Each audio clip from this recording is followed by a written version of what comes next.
Bismillah walhamdulillah wassalatu wassalamu ala rasulillah sayyidina Muhammad ibn Abdillah wa ala alihi wa sahbihi wa man wala la hawla wa la quwata illa billah amma ba'du. Para jamaah, Bapak Ibu yang dirahmati oleh Allah, pada kesempatan malam ini saya akan melanjutkan kajian kitab Aqidatul Awam. Kitab Aqidatul Awam ini adalah kitab yang ditulis oleh Sayyid Ahmad Al-Marzuki, dan kita sudah sampai kepada bait 9 dan 10. Tapi sebelum kita masuk ke penjelasan bait 9 dan 10, kita seperti biasa akan mensyairkan lagu Aqidatul Awam. Tim Banjari siap? Monggo bersama-sama yang hafal Aqidatul Awam kita syairkan bersama-sama. Sudah siap? Abda'u bismillahirrahmani wa birrahimid daimil ihsani falhamdulillahil qadimil awwali al-akhiril baqi bila tahawuli thumma salatu wassalamu sarmada ala nabi khairi man qad wahada wa alihi wa sahbihi wa man tabi sabila dinil haqqi ghaira mubtadi wa ba'du fa'lam bi wujubil ma'rifah min wajibin lillahi 20 sifah wallahu mawjudun qadimun baqi mukhalifun lil khalqi bil itlaqi wa qaimun ghani wa wahidun wa hayy qadir muridun alimun bi kulli shay سميع البصير والمتكلم له صفات سبعة تنتدب فقدرة إرادة سمع بصر حياة العلم كلام استمر وجائز بفضله وعدله ترك لكل ممكن كفعله أرسل أنبياء ذوي الفطانة بالصدق والتبليغ والأمانة وجائز في حقهم من أراد بغير تقصير خفيف المرض. Syair Aqidatul Awam ini ada 57 bait. Kita sudah sampai ke bait ke-9 dan 10. Dan ini penting bagi kita.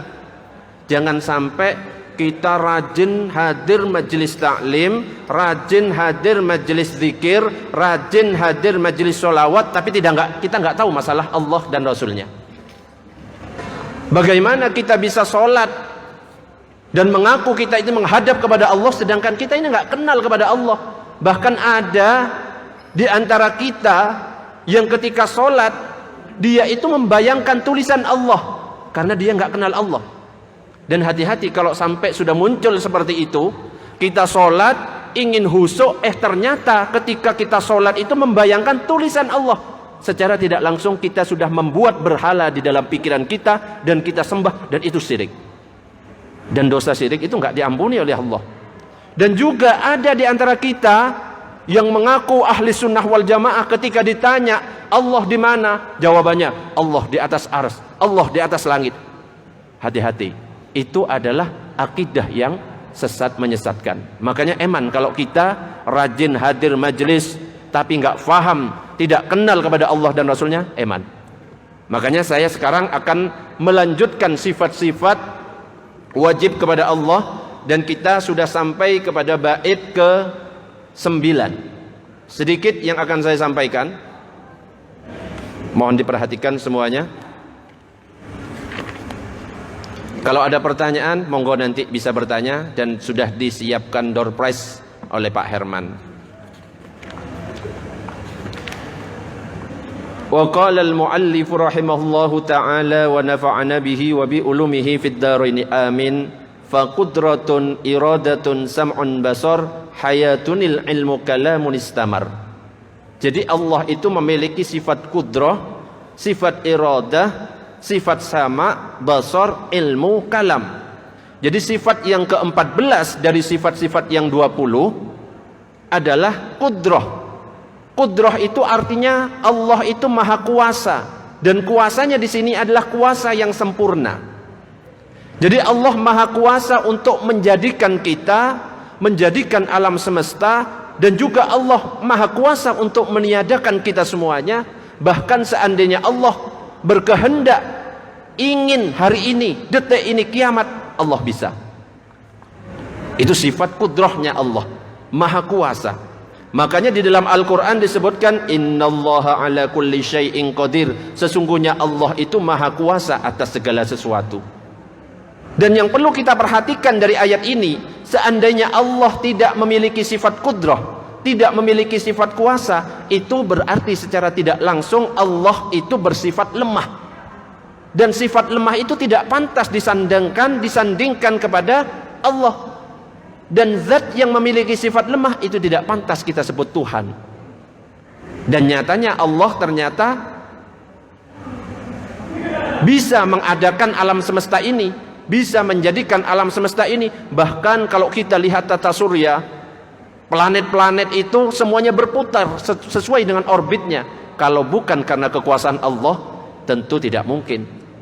Dan ini menunjukkan bahwa Allah itu adalah zat yang maha kuasa. Itu yang ke-14. Yang ke-15, Allah memiliki sifat iradah, artinya berkehendak. Di dalam Al-Quran disebutkan fa'alul lima yurid. Allah itu melakukan apa saja sesuai dengan yang ia kehendaki, tanpa ada seorang pun yang bisa menghalangi terjadinya. Jadi kalau Allah berkehendak untuk menjadikan sesuatu, dan kita semua penduduk langit dan penduduk bumi semuanya bekerja sama untuk menghalangi apa yang Allah kehendaki, maka tidak akan berhasil. Atau sebaliknya, Allah nggak berkehendak, kita ingin menjadikan ini, tapi Allah nggak berkehendak. Meskipun kita ini berkumpul, penduduk langit dan penduduk bumi saling membantu, maka tidak akan terjadi. Makanya Rasulullah SAW itu mengajarkan sebuah wirid yang biasa kita baca di pagi dan sore hari, yang ditulis oleh Imam Al-Haddad, yaitu Wirdul Latif.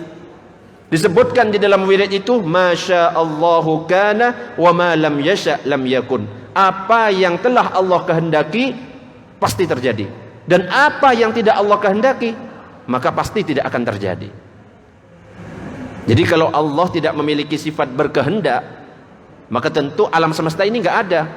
Karena jelas Allah berarti nggak berkehendak untuk melakukan apapun, termasuk menciptakan alam semesta. Tapi faktanya apa? Alam semesta ini sudah ada. Ini menunjukkan bahwa Allah memiliki kehendak. Maka itu adalah sifat iradah. Yang ke-16 dan 17 ada sifat sama dan basar. Sama itu adalah Allah maha mendengar. Basar itu Allah maha melihat. Di dalam Al-Quran itu disebutkan wa huwas sami'ul basir, dan dia Allah maha mendengar dan maha melihat. Tetapi yang perlu kita perhatikan, jangan samakan Allah dengan makhluk. Ketika disebut di dalam Al-Quran kata tangan Allah, jangan kita bayangkan bahwa Allah itu punya tangan. Karena kalau kita membayangkan Allah punya tangan, berarti kita sudah menyamakan Allah dengan makhluknya, dan itu adalah akidah yang sesat. Jadi ketika disebutkan tangan Allah, itu artinya kekuasaan Allah. Kalau disebut mata Allah, itu pengawasan Allah. Jangan sampai disamakan ketika ada lafaz Allah maha melihat, lalu kita membayangkan, oh berarti Allah punya mata dua seperti kita. Tidak. Allah nggak butuh alat untuk melihat seperti manusia. Allah juga nggak butuh alat untuk mendengar seperti telinga yang kita pakai untuk mendengar.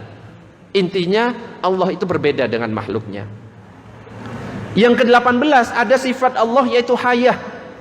Artinya Allah maha hidup. Dan hidupnya Allah tanpa permulaan dan juga tanpa penghabisan. Berbeda dengan manusia. Kalau manusia ada permulaannya yaitu ketika lahir, dan ada penghabisannya ketika dia mati. Dan Allah itu sifatnya abadi. Ketika hari kiamat semuanya hancur lebur semuanya, Allah tidak akan hancur. Nah sekarang pertanyaannya, kira-kira surga dan neraka itu hancur apa enggak ketika hari kiamat? Ayo adik-adik dari Sekarmania, jamaah yang lain. Surga dan neraka itu kekal apa enggak? Hah? Loh, tadi katanya hanya Allah yang maha kekal. Loh, sekarang kok surga dan neraka juga ikut kekal? Surga dan neraka kekal apa enggak? Wallahu a'lam. Ya, kalau enggak tahu ya jawabannya gitu aja, ya. Surga dan neraka itu kekal karena izin dari Allah. Kalau Allah berkehendak surga dan neraka itu hancur, ya hancur. Karena zat yang maha kekal itu cuma satu, yaitu Allah. Dan di sini disebutkan sifat hayah, Allahu la ilaha illa huwal hayyul qayyum. Allah tidak ada yang disembah dengan benar selain hanya Dia yang maha hidup. Jadi Allah itu maha hidup. Seandainya Allah tidak memiliki sifat hidup, berarti otomatis kebalikannya, Allah itu mati.